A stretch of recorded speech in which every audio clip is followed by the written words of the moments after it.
말씀 보겠습니다. 욥기서 1장 1절에서 5절까지의 말씀입니다. 천천히 주의 말씀 동독합니다. 우스 땅에 욥이라 이름하는 사람이 있었는데 그 사람은 순전하고 정직하여 하나님을 경외하며 악에서 떠난 자더라. 그 소생은 남자가 7이요 여자가 3이며 그 소유물은 양이 7천이요 약대가 3천이요 소가 500결이요 암나귀가 500이며 종도 많이 있었으니 이 사람은 동방 사람 중에 가장 큰 자라. 그 아들들이 자기 생일이면 각각 자기의 집에서 잔치를 베풀고 그 누이셋도 청하여 함께 먹고 마시므로 그 잔칫날이 지나면 욥이 그들을 불러다가 성결케 하되 아침에 일어나서 그들의 명수대로 변제를 드렸으니 이는 욥이 말하기를 혹시 내 아들들이 죄를 범하여 마음으로 하나님을 배반하였을까 합니다. 욥의 행사가 항상 이러하였더라. 아멘. 이 말씀은 만군의 하나님 여호와의 말씀입니다. 기도합니다. 하나님 아버지 감사합니다. 복되고 귀한 이 날을 허락하시고 이 시간 주의 말씀을 정확히 하시니 만만 감사를 올립니다. 주의 말씀으로 은혜가 충만하게 하시고 능력이 풍성하게 해주옵소서. 믿음으로 담대하게 이 세상을 헤쳐나갈 수 있도록 밝히 그 길도 열어주옵소서. 특히 사악한 어둠의 세력과 방해하며 사주하는 악한 영들이 일체 틈타지 않게 하시고 오로지 주의 뜻과 섭리와 영광만이 나타나는 복의 장중 되게 하옵소서. 시종을 주께 의탁하오며 우리 구주 예수님의 이름으로 기도하옵나이다. 아멘. 할렐루야.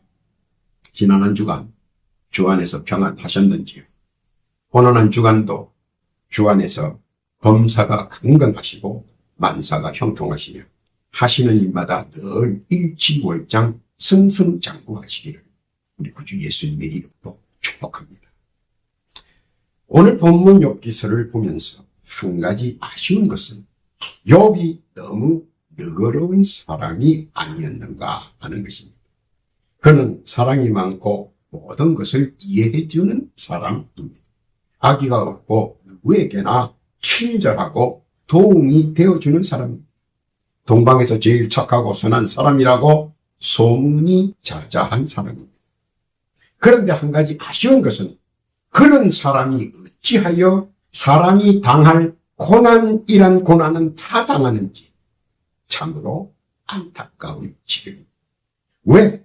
어째서 그에게 이런 환난을 가지가지 다 당하느냐 하는 것입니다. 어떤 이들은 이를 보고 하나님은 그를 왜 그런 지경에서 보호해 주시지 않았는지 의문을 표하는 사람도 있었을 것입니다. 왜 그토록 하나님의 사랑을 받던 사람이 도대체 무슨 죄를 지었길래 하루아침에 저렇게 되었을까?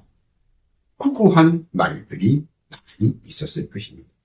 그러나 그것은 사람 편에서 볼 때 그런 것이지 하나님 편에서 보면 모순이 있었다 하는 것입니다. 사랑이 많고 이해의 폭이 넓고 누구에게나 따뜻하고 친절하며 인자한 사람인 것은 누구나 다 압니다. 그러나 그것이 다는 아니라는 것입니다. 왜냐하면 그는 하나님을 믿고 경외하며 살는 살이라고 서두에 분명히 못 박았기 때문입니다. 사람에게는 그렇게 좋은 사람일지는 모르지만 신자로서는 어쩌면 문제가 있지 않았을까 하는 것입니다. 예를 들어 엄밀히 따져보면 롯과 같은 사람일지도 모른다는 것입니다. 왜냐하면 롯은 자기 동네에서는 명막이 있고 사람에게는 따뜻하고 좋은 사람일지는 몰라도 그는 소돔과 고모라를 불못 속에 빠뜨리는 단서를 제공한 사람입니다. 왜냐하면 하나님이 허락하신 분은 하나님의 영광을 위해 일부는 사용되어져야 한다는 것입니다. 그러나 롯은 어떻습니까?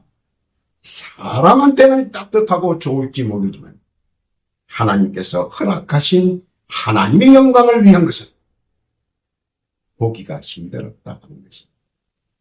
거듭 말하지만 좋은 것이 다 좋은 것은 아니며 너그럽다고 인자하다고 착하다고 다 좋은 것은 아니라는 사실입니다. 반을도둑을 외면하면 소도둑이 되고 결국은 그 집안은 폐가 망신합니다. 왜냐하면 작은 도적질의 소행을 따끔하게 야단치지 않으면 그 도둑질의 행위는 절대 한 번만으로 끝나지 않는다는 것입니다. 자신도 모르게 반복적으로 행사하게 되어 있기 때문입니다. 그리고 모든 핑계와 이유를 더 들이대며 용서와 이해를 구합니다. 다시는 안 그런다고, 또 다시는 안 그런다고 맹세하고 맹세를 합니다. 그러나 이때 강력하고도 따끔한 경험을 하지 못한다면 그는 계속해서 내면에 숨겨져 있는 악함의 충동이 계속해서 이를 충동질하여 계속적으로 반복적으로 그리고 추가적으로 상승하여 더 많은 사악한 행동을 하는 것입니다. 그 이유의 다양성은 이 같은 행동은 나를 나타내는 방법이라고 충동질합니다. 이는 내가 좋아하는 행위라고 충동질로 나타납니다.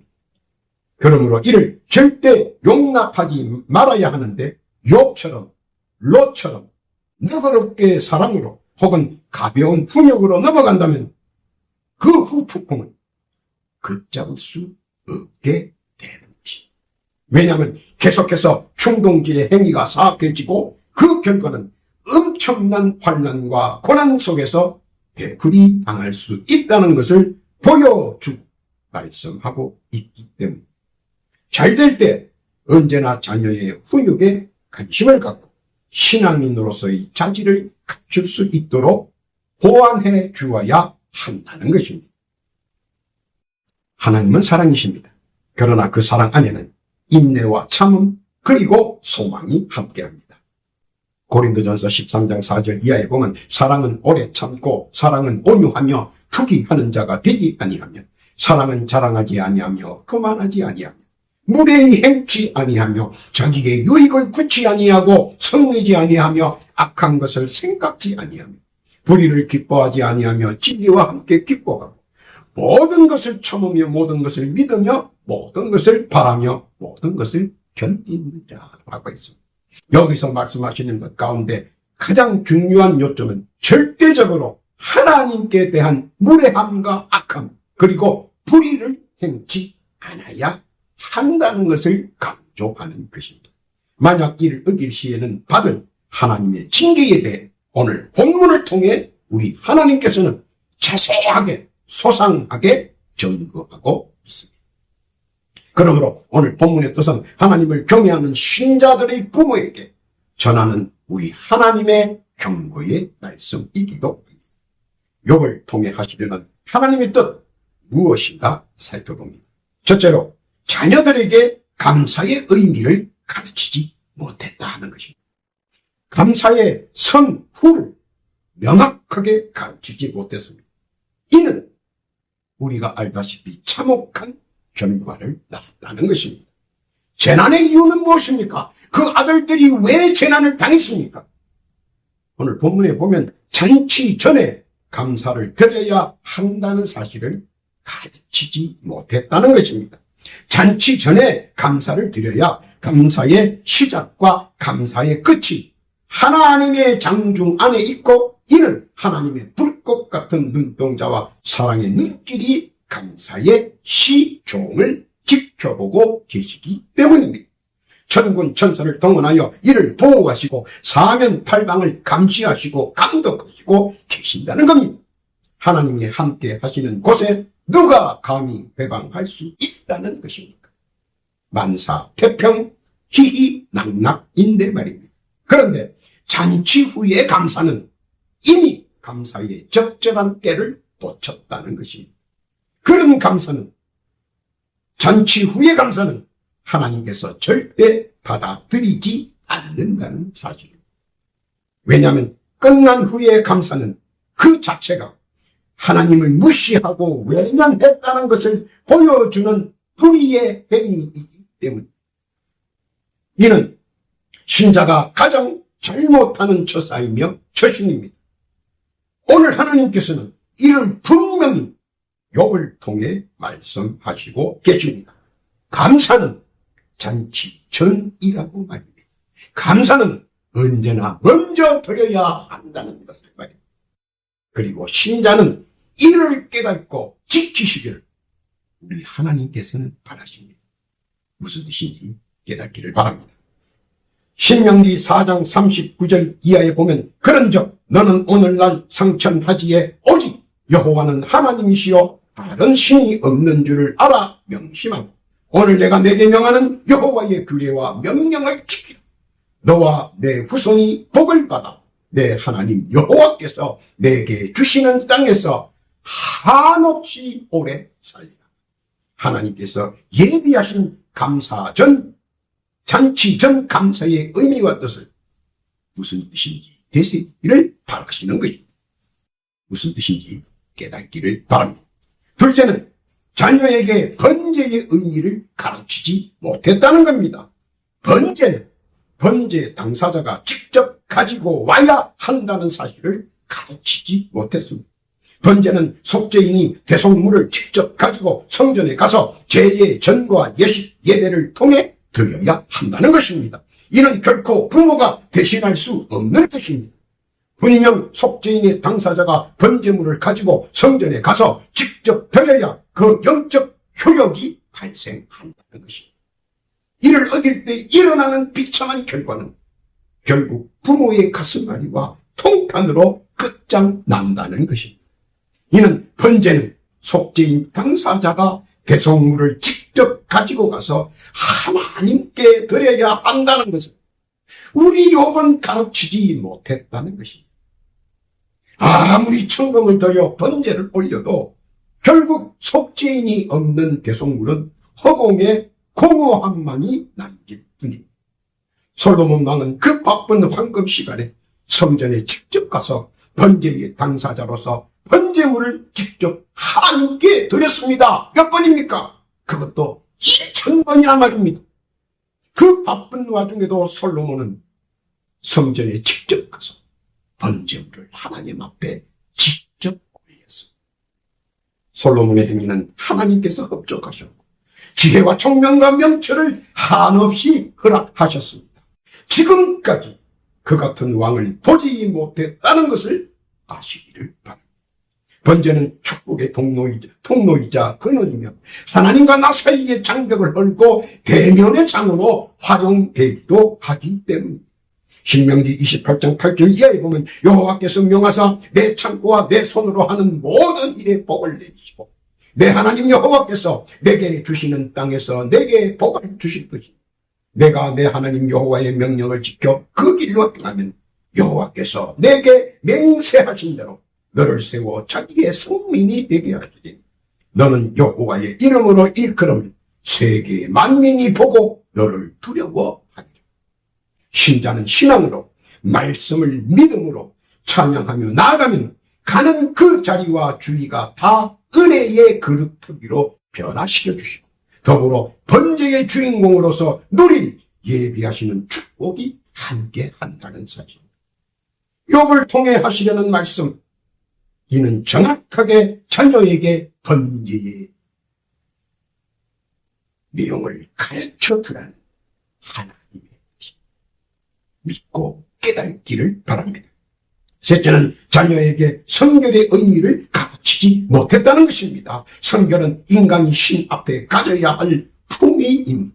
그리고 이 품위는 신앙의 가치와 능력을 저울질할 수 있는 것입니다. 신앙의 가치는 십계명의 명심보감입니다.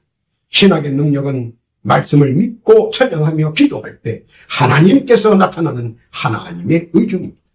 이를 무시하거나 결례와 무례를 범할 때 하나님께서는 결코 이를 묵과하지 않으신다는 사실을 깨달아야 합니다. 그래서 사람들은 종교지에서 예의를 갖춥니다. 그리고 성직자에게 공경의 표를 합니다. 이는 하나님께서 가장 중시하는 한 부분이기도 합니다. 본문을 보면 자녀들의 성결의 기본을 우리 욥은 가르치지 못했습니다. 그냥 부모로서 너그럽고 살아가고 그것뿐이었습니다. 그래서 자녀들은 하나님의 은혜를 망각했습니다. 하나님께 결례와 무례를 범했습니다. 생일날 부모에게 감사를 표하지 못했고 생일날 하나님께 감사의 예를 드리지 못했다는 것입니다. 이는 그들이 은연중에 하나님을 무시하고 부모를 업신여겼다는 것입니다. 하나님을 무시하고 부모를 업신여기면 십계명의 명심보감에서 엄청난 죄를 범하는 것입니다. 지금 있는 재물과 권력과 물질의 힘은 어리석은 이들의 향연일 뿐, 신자의 눈으로 또 신자의 가치로 볼 때 그저 살아가는데 필요한 것 이상은 아니라는 것입니다. 바로왕은 재물과 권력과 권세 모두를 가지고도 홍해의 물결을 이겨내지 못하고 수장되었습니다. 헤롯 왕은 권력과 권세와 재물이 많았지만 병충에게, 한갓 흔하디 흔한 병충에게 꼼짝없이 당해버렸습니다. 오늘 우리의 자녀들이 재물과 재력과 권세가 많이 있다고, 많이 가졌다고 하더라도 하나님 앞에서는 그저 하나의 신자라는 사실. 10가지 재앙으로 언제 어디서 참혹한 경우를 당할 수 있다는 것입니다. 오늘 그들은 천재지변 속에서 헤어나오지 못했습니다. 그리고 그들은 처참한 고통과 처절한 아픔의 비명 속에서 황망하게 속절없이 당했습니다. 왜 그런지 아십니까? 신자의 성결과 말씀의 도리를 가르치지 못했고 배우지 못했던 부모와 자녀 간의 모든 사정은 가슴 치고 하늘이 무너지듯 통탄하며 마무리되었습니다. 부모와 자녀는 사랑도 풍성해야 하고 너그러움도 풍성해야 합니다. 신자의 성결과 말씀의 도리, 정확하게 엄격하게 가르쳤어야 한다는 것입니다. 비록 그들이 귓등으로 듣더라도 말입니다. 그러나 성결을 가르쳤다면 언제나 우리의 문설주에는 하나님의 인침이 함께 하였을 것입니다. 또한 우리의 가슴판 문설주에는 강력한 믿음의 빛을 사방으로 내어 사탄마귀 귀신들이 일체 틈타지 않았을 텐데 말입니다. 맺힌 악연이나 괴력된 당연이나 불현듯 생겨난 우연이 갑자기 용소수치듯 튀어나오지는 않았을 텐데 말입니다. 요한복음 3장 3절의 말씀처럼 성결하고 거듭난 신자에게는 우리 하나님께서 악에서 보호하시고 우리를 대신하여 출애굽 14장 14절의 말씀처럼 우리를 위해 승리케 싸워서 승리케 해 주신다는 것입니다. 하나님께 결례와 무례를 범하지 않고 성결의 품위를 지키기를 열심히 가르쳐 하나님께서 예비하신 축복 누리라는 것입니다. 하나님께서 욥을 통해 말씀하시고자 하는 것 깨닫기를 바랍니다. 네 번째는 자녀에게 죄에 대하여 가르치지 못했다는 것입니다. 죄가 무엇인지, 무엇이 죄가 되는지 말입니다. 신실한 신앙은 신자의 품격입니다. 신앙인의 자세이며 믿음의 표시입니다. 이는 말씀과 기도의 기초석이기도 합니다. 불신과 무례는 죄라는 사실을 정확하게 가르치지 못했다는 것입니다. 불신과 무례는 죄라는 사실을 자녀에게 똑바로 가르치지 못했다는 것입니다. 세상의 풍토와 유전은 사람을 위해 발전, 개선되어 왔습니다. 그러나 그것의 천재는 어디까지나 사람을 위한 것에 지나지 않습니다. 그리고 그 속에 희망의 고통을 주고 좌절의 신망을 줍니다. 그것에 당하는 이는 점차 공명정대와 신의 존재를 의심하게 만듭니다. 의심은 혹시나 하는 불신의 죄를 유발하게 됩니다. 그리고 이를 부풀리면 점차 호기심을 키웁니다. 자신도 모르게 죄의 보따리 속에 관심을 두고 따라갑니다. 세상은 결코 만만하게 자기에게 이룰 것을 이루게 가만히 도와두지 않기 때문입니다. 조금만 힘들면 불법과 타협하게 되고 조금만 어려우면 불신을 조장합니다. 그리고 우리의 신앙심을 여지없이 짓밟으려고 합니다. 죄를 짓게 유도하고 죄인으로 만들려고 시도합니다. 죄는 배신과 종교 배신을 낳고 종교 배신은 하나님의 처참한 응징으로 화답받는다는 것입니다. 하나님을 만홀히 여기는 자에 대한 징계는 분명하고 또 두렵고 무섭기 때문에 회초리를 드는 부모처럼 일단 회초리를 들면 우리 하나님께서는 단호합니다. 인생의 쓰라림과 인생의 채찍으로 깨닫게 해줍니다. 그러나 나의 신앙의 품위를 지키고 믿음의 품격을 지킨다면 어디에 있든 어디를 가든 하나님의 관심과 눈길이 함께 합니다.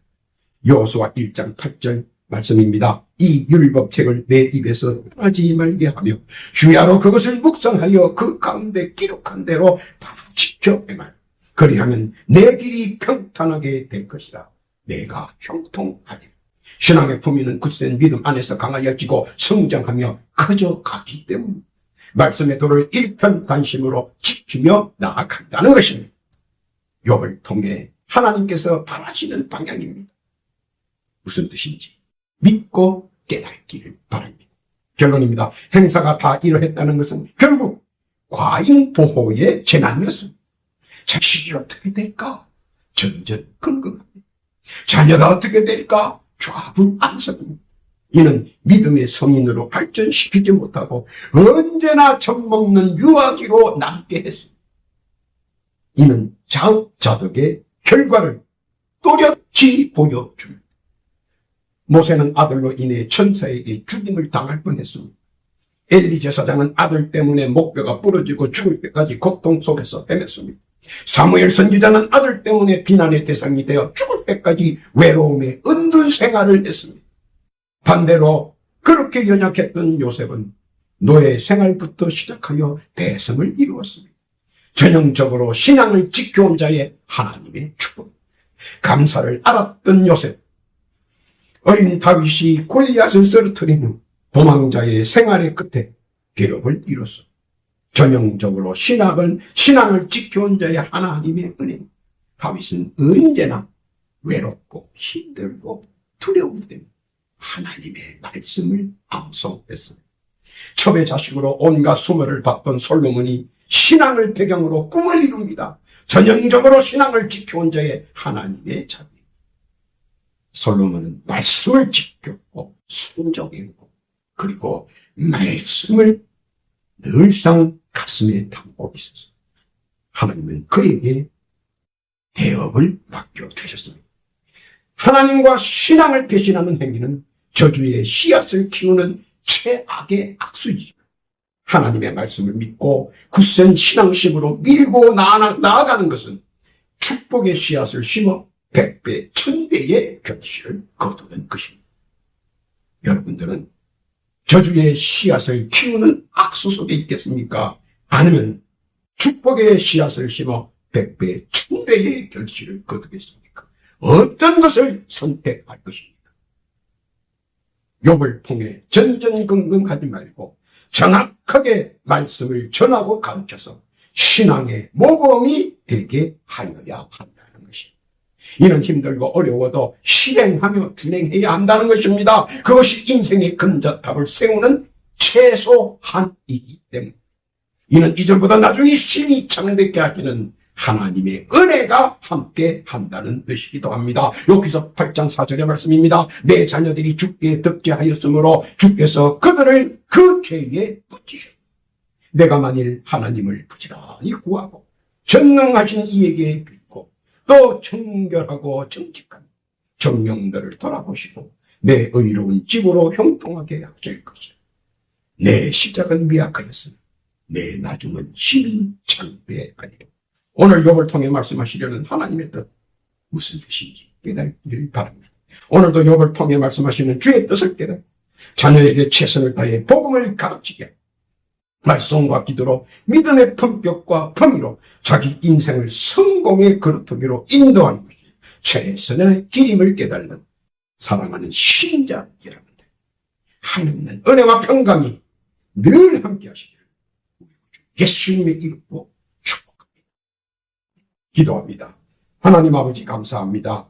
욥을 통하여 하나님의 뜻 깨닫게 해주셔서 감사를 드립니다. 자녀에게 말씀을 가르치고 깨닫게 하는 복된 부모가 되게 하옵소서. 그리고 예비하신 이전보다 나중에 더 큰 창대를 주여 주옵소서. 더하여 기도드립니다. 주의 말씀을 구독하고 조회하며 말씀을 사랑하는 성도들, 각자 주께 올리는 소망과 간구의 사연들이 있습니다. 주여 귀 기울여 들어주옵시고 올리는 기도의 제목들 가하여 주셔서 비록 작은 것 하나까지라도 헛되이 땅에 떨어지지 않게 하시고 다 응답받게 하옵소서. 또한 간곡히 기도하옵기는 지금 이 시간 육신의 병고와 영의 질부로 인하여 많은 고통과 아픔을 당하는 성도가 있습니다. 주여 지금 이 시간 각자 자기의 자리에서 겸손하게 부복하며 자기의 상처에 손을 얹고 간절히 병나음에 갈급한 심령을 주께 신원합니다. 주여 지금 저들의 영과 육에 붙어있는 사악한 영과 어둠의 세력들은 지금 예수 그리스도의 이름으로 명하노니 지금 즉시 그 영과 육신에서 물러갈지어다. 그 영과 육신에서 떠나갈지어다. 즉시 왕쾌될지어다. 회유될지어다. 또한 모든 성도의 건강도 지켜주시고 특히 영육간의 더러운 악한 영들이 우리 성도들에게 입치 틈타지 않도록 막아주시고 보호하여 주옵소서. 허락하신 은혜와 은총 감사드리오며 우리 우주 예수님의 이름으로 기도하옵나이다.